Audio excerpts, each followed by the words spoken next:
밀스 박사의 권유로 아만다는 결국 집으로 향했다. 제러드가 수술 전 처처실로 옮겨지면 더 이상 함께 있을 수 없다는 말을 들었기 때문이다. 수술 자체는 상황에 따라 4시간에서 6시간 정도 걸릴 예정이었다. 아만다가 걱정스러운 표정을 짓자 밀스 박사는 문제가 생길 이유가 없다며 그녀를 안심시켰다. 병원에서 나오기 전 아만다는 여전히 화가 난 상태였지만 프랭크에게 전화를 걸었다. 잠을 설친 탓에 평소처럼 혀꼬인 소리를 낼 줄 알았는데 다행히 그는 맨정신이었다. 프랭크는 제러드의 소식에 안도하며 전화를 해준 아만다에게 고마움을 전했다. 집에 도착했지만 프랭크의 모습은 보이지 않았다. 어머니가 손님방을 쓰고 계시니 그는 아마 서재 소파에서 자고 있을 것이라 짐작했다. 아만다는 쏟아지는 피로 속에서도 먼저 샤워를 하기로 했다. 쏟아지는 물줄기 아래 한참을 서있던 그녀는 겨우 침대로 기어들어갔다. 해 뜨기 전까지 1~2시간 정도만 짧게 눈을 붙이고 다시 병원으로 가겠다고 다짐하며 눈을 감았다. 하지만 꿈도 없는 잠은 6시간 동안이나 이어졌다. 잠에서 깨어 급하게 복도를 달려 내려온 아만다는 열쇠를 어디 뒀는지 기억나지 않아 당황했다. 그때 커피잔을 든 에블린이 나타났다. 에블린은 조금 전 린과 통화했는데 제러드가 수술 중이라는 사실 외에는 별다른 소식이 없었다고 전했다. 아만다는 중얼거리며 지금 당장 가야 한다고 서둘렀다. 에블린은 당연히 가야 한다면서도 우선 커피부터 마시라며 잔을 내밀었다. 아만다는 시간이 없다며 조리대 위에 쌓인 잡동사니와 우편물 더미를 헤치며 열쇠를 계속 찾았다. 에블린은 단호한 목소리로 커피를 마시는 데는 몇 분밖에 걸리지 않는다고 말했다. 그러고는 김이 모락모락 나는 잔을 아만다의 손에 쥐어주었다. 병원에 도착해도 결국 기다리는 일뿐이며 제러드가 깨어날 때 곁에 있는 것이 중요하니 서두르기 전에 잠시 시간을 가지라는 조언이 이어졌다. 에블린은 주방 의자에 앉아 옆자리를 가리키며 커피와 음식을 함께 챙기라고 권했다. 아만다는 아들이 수술 중인데 어떻게 아침 식사를 하느냐며 반박했다. 에블린은 부드러운 어조로 자신 또한 걱정하고 있다고 답했다. 다만 가족들이 아만다에게 많이 의지하고 있는 만큼 무언가를 먹고 커피를 마셔야 평소처럼 잘 대처할 수 있을 것이라며 아만다는 잠시 망설이다가 잔을 입술로 가져왔다. 커피 맛은 좋았다. 아만다는 미심쩍은 표정으로 주방 식탁에 앉아 정말 괜찮은 것인지 물었다. 에블린은 앞으로 긴 하루가 될 것이며 제러드가 깨어났을 때 강한 모습이어야 한다고 답했다. 아만다는 잔을 꽉 쥔 채 무섭다는 속마음을 털어놓았다. 에블린이 손을 뻗어 아만다의 손을 덮어주며 자신도 무섭다고 고백했다. 아만다는 커피잔을 감싼 자신의 손 위로 어머니의 작은 손이 닿아 있는 것을 가만히 내려다보았다. 아만다가 와줘서 고맙다고 말하자 에블린은 옅은 미소를 지으며 딸이 필요로 했기에 당연히 와야 했다고 답했다. 두 사람은 함께 병원으로 향했고 대기실에서 가족들과 합류했다. 아네트와 린은 아만다의 목에 얼굴을 묻으며 달려와 껴안았지만 프랭크는 짧은 인사와 함께 고개만 끄덕였다. 분위기가 경직된 것을 알아챈 에블린이 서둘러 두 소녀를 데리고 점심을 먹으러 나갔다. 단둘이 남게 되자 프랭크가 아만다를 향해 모든 일에 대해 미안하다고 말했다. 아만다는 그 마음을 알고 있다고 답했다. 프랭크는 제러드가 아니라 자신이 그 안에 있어야 했다며 자책했다. 침묵이 이어지자 그는 원한다면 자리를 옮겨 아만다를 혼자 있게 해주겠다고 덧붙였다. 아만다는 한숨을 내쉬며 고개를 저었다.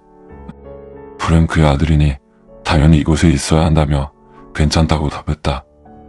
프랭크는 마른 침을 삼키더니 이번에는 정말로 술을 끊었다고 덧붙였다. 아만다는 손을 내저으며 그의 말을 끊었다. 지금은 그런 이야기를 나눌 때와 장소가 아니며 계속 듣다가는 화만 더 날 것 같다고 잘라 말했다. 이미 여러 번 들었던 이야기라 지금 상황에서 더는 감당하기 어렵다는 뜻이었다. 프랭크는 고개를 끄덕이고는 자신의 자리로 돌아왔다. 아만다 역시 반대편 벽쪽 의자에 앉았다. 두 사람은 에블린이 아이들을 데리고 돌아올 때까지 아무런 대화도 나누지 않았다. 정오가 조금 지난 시각에 밀스 박사가 대기실로 들어왔다. 모두가 자리에서 일어났고 아만다는 최악의 상황을 예상하며 그의 표정을 살폈다.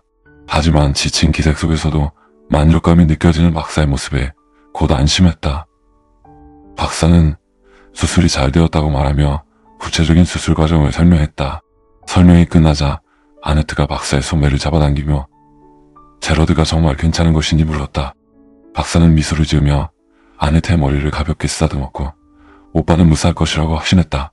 아만다가 언제쯤 면회가 가능한지 묻자 박사는 제러드가 회복실에 있으며 몇 시간 뒤면 볼 수 있을 거라고 답했다. 그때쯤이면 의식이 돌아와 있을지도 묻는 말에 박사는 그가 깨어 있을 것이라고 긍정했다. 가족들이 면회할 수 있다는 소식을 들었을 때 프랭크는 고개를 저으며 아만다에게 먼저 들어가라고 했다. 자신들은 밖에서 기다렸다가 나중에 보겠다며 양보했다. 아만다는 간호를 따라 회복실을 향했고 그 앞에는 밀스 박사가 기다리고 있었다. 박사는 제러드가 깨어났다는 소식을 전하며 함께 걸음을 옮겼다. 다만 제러드가 질문을 많이 했고 소식을 듣고 기분이 좋지 않은 상태이니 그를 자극하지 않도록 주의해달라고 당부했다. 아만다는 어떤 말을 건네야 할지 되물었다. 밀스 박사는 아만다가 그야 어머니니 자연스럽게 대화를 나누면 될 것이라고 답했다. 아만다는 회복실 문 앞에서 숨을 크게 들이마셨고 곧이어 박사가 문을 밀어 열었다. 환한 조명이 켜진 방 안으로 들어서자 커튼에 젖혀진 침대에 누워있는 아들이 보였다. 제러드는 뺨이 쑥 들어간 채 창백한 모습이었다. 그는 고개를 옆으로 돌리며 옅은 미소를 지어 보였다. 마치 기운이 남아있어 옹얼거리는 목소리로 엄마라고 인사하는 아들의 모습이 보였다.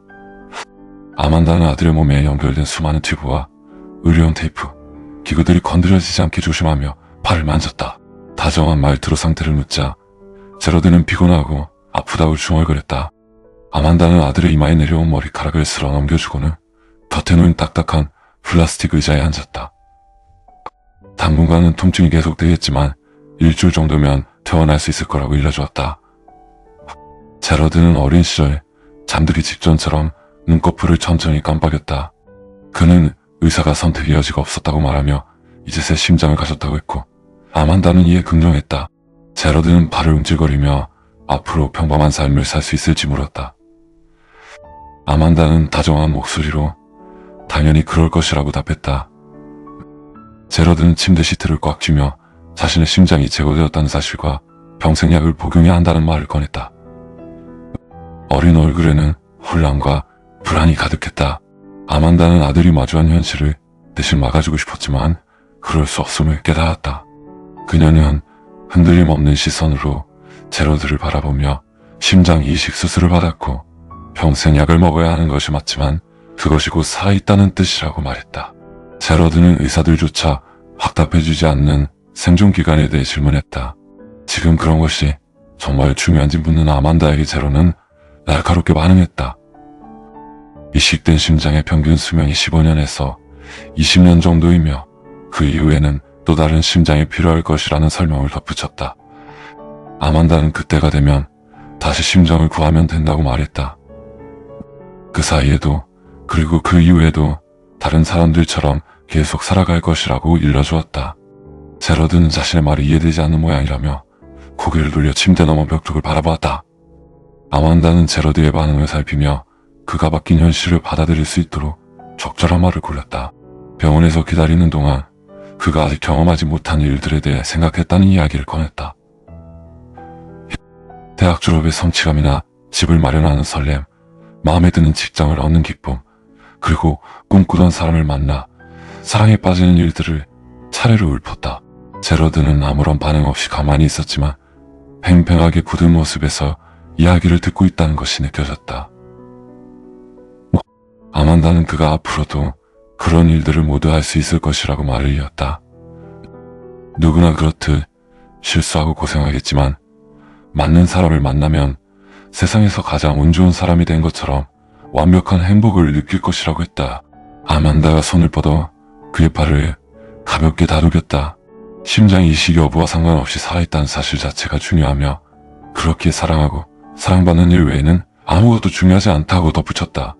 제러드는 수술 후의 몽롱함 때문에 잠든 것이 아닌가 싶을 정도로 한참을 움직이지 않고 누워 있었다.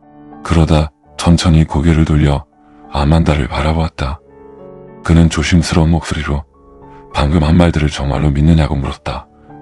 사고 소식을 들은 이후 처음으로도 승코를 떠올린 아만다가 그에게 몸을 가까이 밀착하며 모든 말이 진심이라고 답했다.